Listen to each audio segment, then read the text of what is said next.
What does real change for Portland mean? Tonight on The Story. It will mean treating the crisis on our streets like a crisis. Portland Mayor Keith Wilson promised Portlanders he would end unsheltered homelessness. On your campaign website, it says you plan to end homelessness in Portland within your first year as mayor. Right. That deadline is Monday.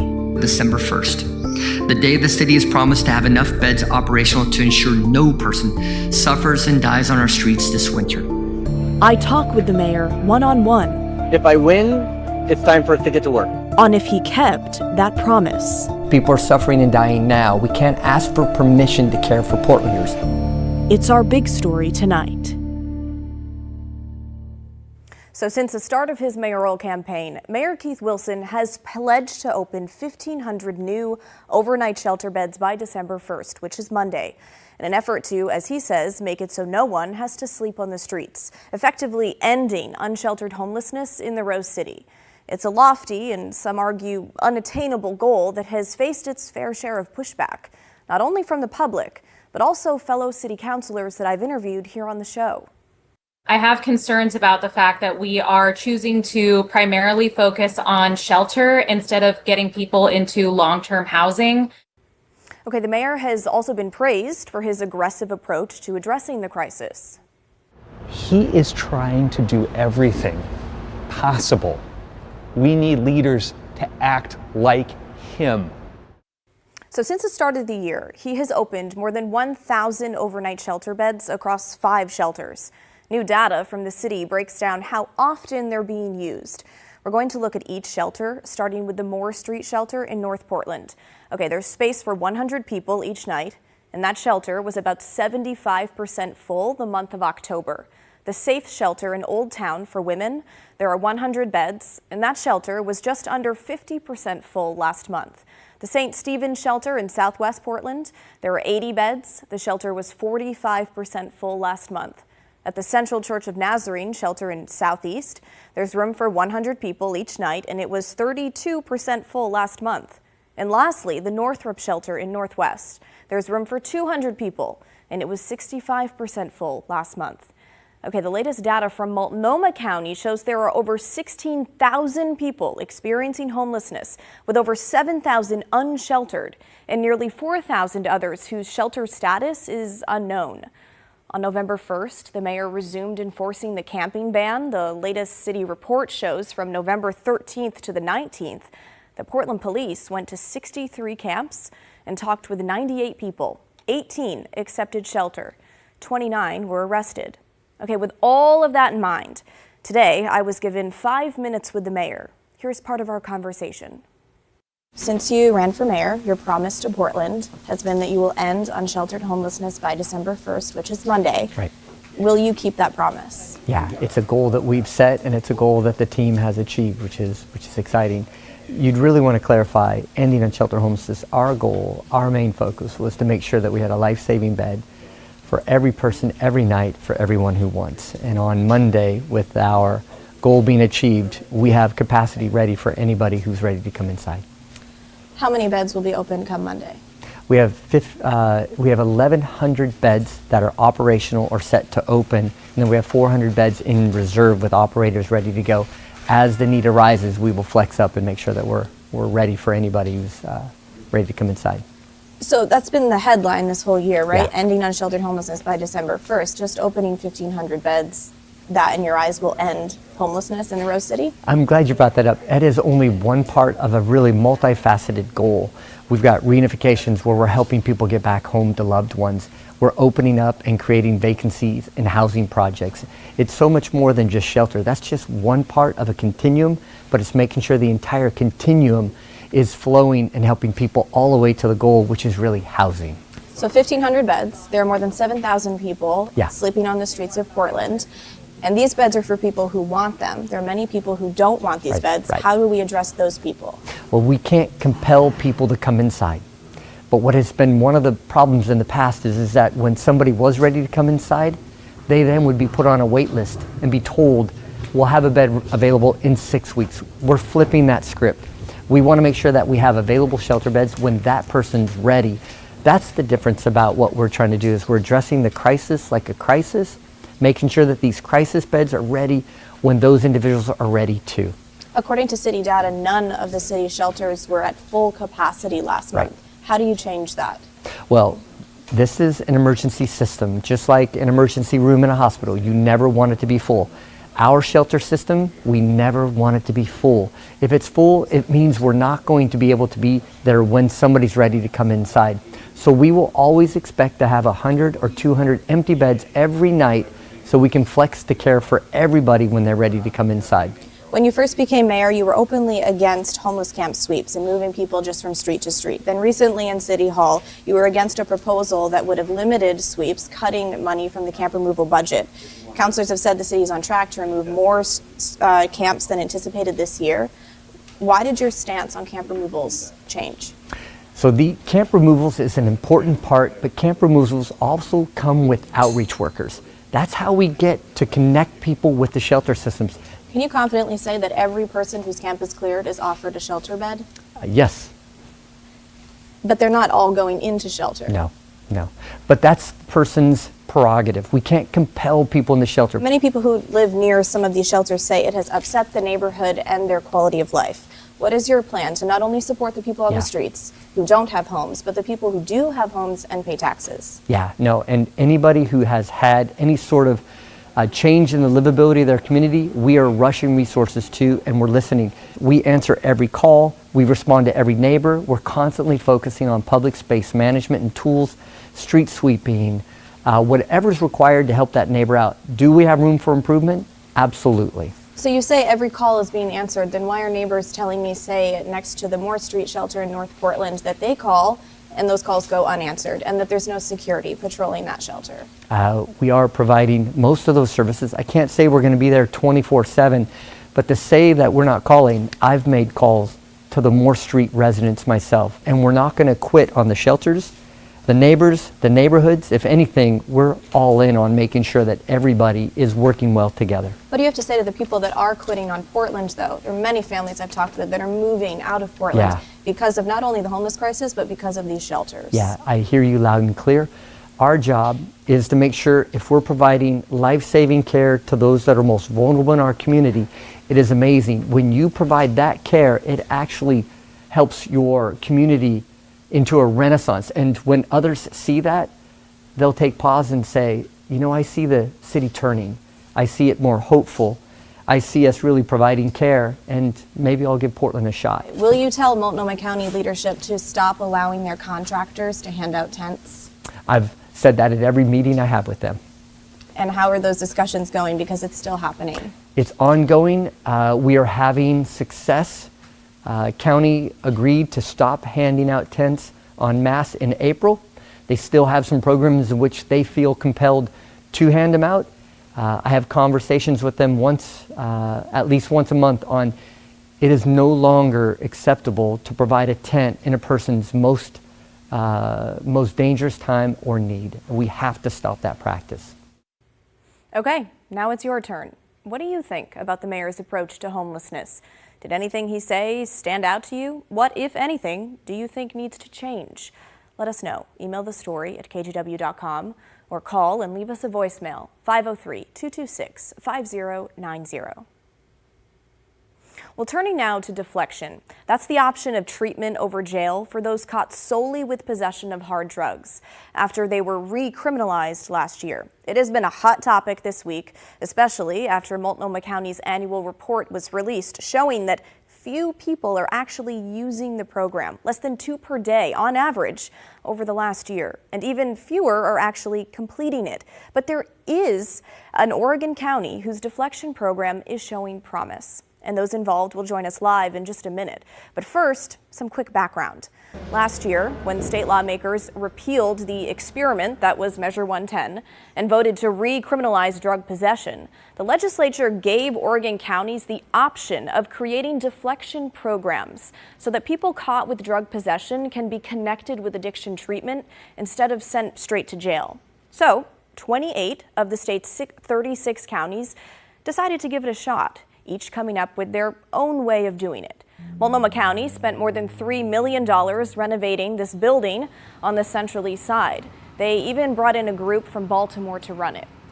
However, recent data shows it's not working as well as they had hoped. From September 1st of last year to the end of August this year, law enforcement referred 520 people to the deflection center. 392 of those people actually decided to stay and talk with someone, while the rest, over 120, simply turned around and walked right out the door. Of the 392 people who engaged, just 113 of them took that additional step to complete deflection, meaning they accessed at least one service that was offered to them. So, of the 520 total people police referred to deflection, just 21%, around 1 in 5, actually received some kind of service to complete the program. County staff said just 8 people actually went to treatment. This week, County Commissioner Shannon Singleton joined me live here on the show to share her proposed changes to the program, such as connecting people immediately with sober shelter options instead of sending them back to the streets. You can watch that full interview on our KGW YouTube page. And then yesterday, Multnomah County District Attorney Nathan Vasquez said that starting in January, his office will be demanding accountability from those taken to the deflection center, threatening to prosecute those who drop out of the program. Those reports will come to my office, and either they will have a citation to appear at a future court date, or if the other route would be that a warrant would be issued for their arrest. Those are the two options. And the way I've always approached this is it's a bit of a push and a pull. Yes, we want to help push them to the right direction. We should also be there to pull them up as well. But let's get back to that deflection program that we mentioned. That seems like it's on the right track. It's down in Lane County, think the city of Eugene. We want to start by bringing in Art Zamudio. He's the lead supervisor at Ideal Option, an addiction treatment center in Eugene, under contract with the county's deflection program. Art, thanks for coming on the show. Thank you. Okay, so walk me through what deflection looks like from someone's first encounter with police all the way to treatment.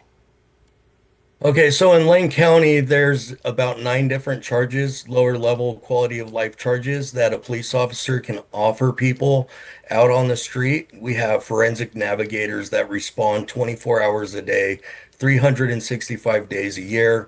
Rather, if that's 1:30 in the morning, we're there within 15 to 30 minutes where we meet the officer and the individual that's facing that charge. It's optional to them to come into the program, but we are all people with lived experience, offering them something different if they want to come into the program. And then at that point, within 24 hours, we do an intake with them, finding out what services they want, what ideas they have on getting clean. It's a very person-centered approach. And then our job is to help navigate them through that system, because there's a lot of challenges that come up, a lot of advocacy that needs to happen. And then our job is to help fulfill those goals so that they can get into detox, they can get into treatment or medicated assisted treatment, whatever their goals are on reaching recovery. We want to take a look at the Lane election. 280 participants with 60 people currently going through it, nearly 3 dozen completed deflection, and the majority of participants were removed. Okay, let's start with the successes. Here in Multnomah County, success is simply the person accessing some kind of service referred to them at the deflection center within 30 days. So what does successful deflection look like in Lane County? So in Lane County, you have to be in the program a minimum of 90 days. But what we're seeing is there's an average around 153 days of someone being in the program. But again, even that is person-centered. What we're looking at is stability. So someone being able to obtain no use of alcohol or drugs, stability in their life, engaged in services, reunification with family, in all areas of their life where they no longer have a need for us anymore, and they can feel successful in their goals moving forward and have the support systems in place for their dreams to come true. You know, the county website notes if someone fails or is removed from the program, they could face the drug charge that initially landed them in deflection. That's what Multnomah County's DA plans to do in January. What do you think about that approach? I think that every county has to decide what works for them. I can say that in Lane County, that's been a great motivator for us. So we meet with the district attorney's office weekly to staff the clients that are engaged in our program. And sometimes if they're not engaging with the navigators, we'll send them a message and we'll let them know, hey, we want to support you. You said you wanted to do something different, but you're coming up to, we're going to have to staff you. And if they want to close you out, then that charge could be moving forward and a warrant could be placed out for your arrest. And that's been a great carrot to get people to be motivated. I think accountability for all of us is something that we've learned and we appreciate for change. What are some of the biggest takeaways you would say from some recent meetings with the DA's office? Is there anything you guys are looking to change? I think that we're always looking at where we can make changes to better our program. I think what helps us be successful is we have a great relationship with our law enforcement partners. The police officers are the ones that start the whole offer by offering deflection to the people. They're making the contact with the individuals. And these are people that the officers have already been working with for years now. So they have an established relationship. And then the district attorney, especially for those that have been successful in the program, maybe they came in with previous charges. Maybe there's warrants that we were able to help clear up. As long as they're successful in their recovery program, law enforcement and corrections around has been helpful in assisting to remove barriers. Okay, Art, thanks for coming on the show. Thank you. Okay, so when comparing Lane County's program to Multnomah's, the biggest difference is giving someone immediate shelter while they wait for a treatment bed. That's not happening here in Portland, though one of Commissioner Shannon Singleton's proposals is to take people from the deflection center to sober shelter services immediately. Many advocates argue that that window of opportunity to get someone treatment closes quickly. Okay, joining me live now is Joey Whitaker, the program director of Reveille Foundation in Eugene. So they're the ones who provide that shelter to people as they wait for treatment. Joey, thanks for coming on the show. Yeah, thank you for having me. Okay, I want to hone in on that piece. Shelter while waiting for treatment. Why is that so important to this deflection process?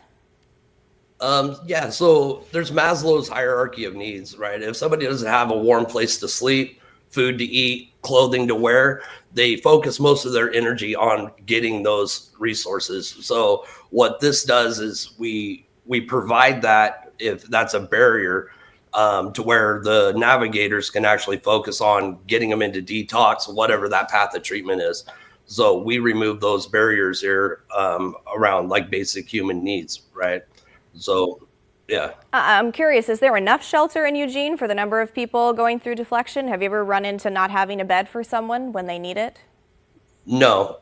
So we've turned one room 4 times in one day. So this is just like a landing point. It's not the destination, right? So the navigators get them in, we get them into a room. They could go to detox, residential recovery house, whatever that path of treatment for them, for the individual is. So we've never once had to turn away anybody. It's an airport, right? They land and then they're off going somewhere else to treatment. What happens if someone leaves the shelter before treatment?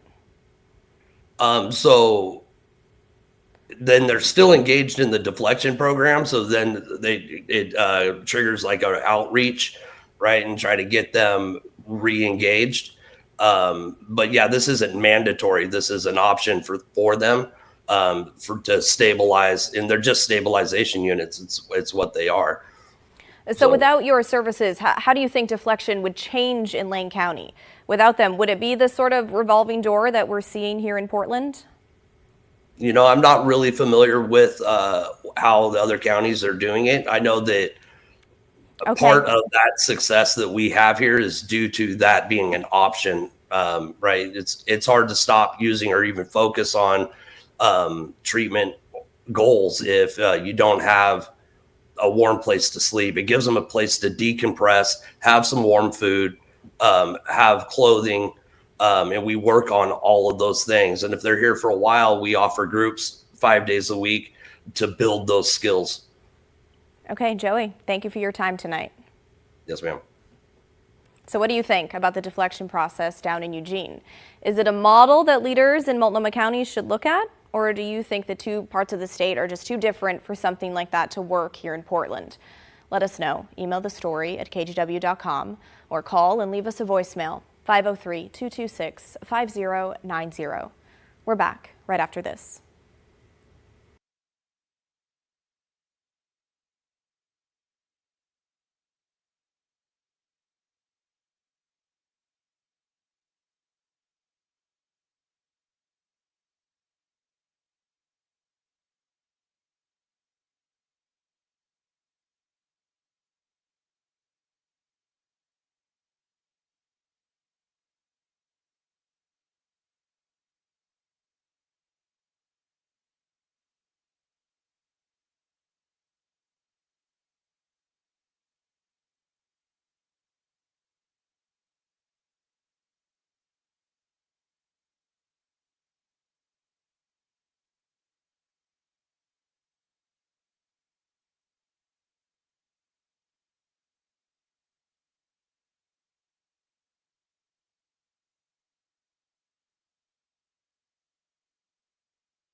Well, Chief Meteorologist Matt Zaffino joins us now with a look at our holiday forecast. Matt. Hey Blair, thanks so much. Yeah, we got off to a rainy start today, but things are drying out. Salem's been dry for several hours.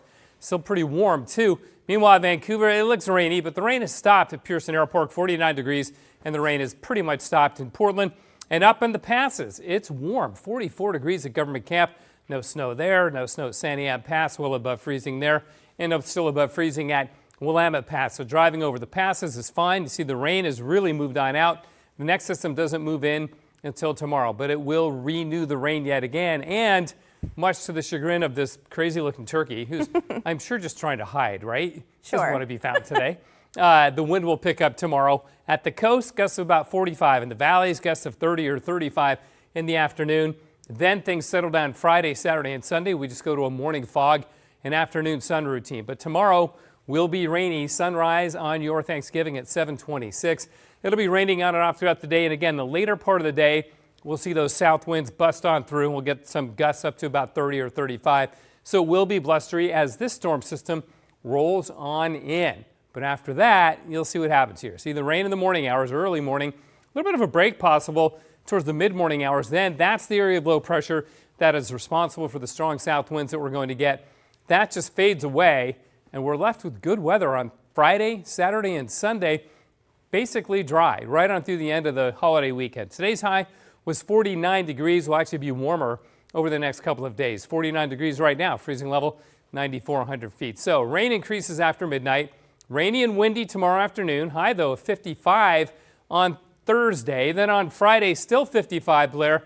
And the weekend, little morning fog, afternoon sun. Not bad for a Thanksgiving weekend. Looks beautiful. Thanks so much, Matt. You bet. We're back right after this.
Well, before we say goodbye tonight, we want to let you know about a change coming to the show after the Thanksgiving holiday.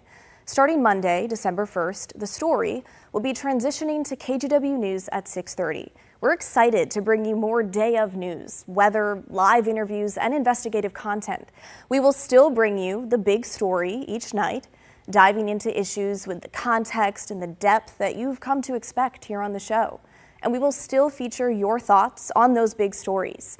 You know, changing the show's format was not an easy decision, but now it's time for the next big change. We hope you'll join us Monday night at 6:30 to check it out. Have a great Thanksgiving, and don't forget, everyone has a story to tell.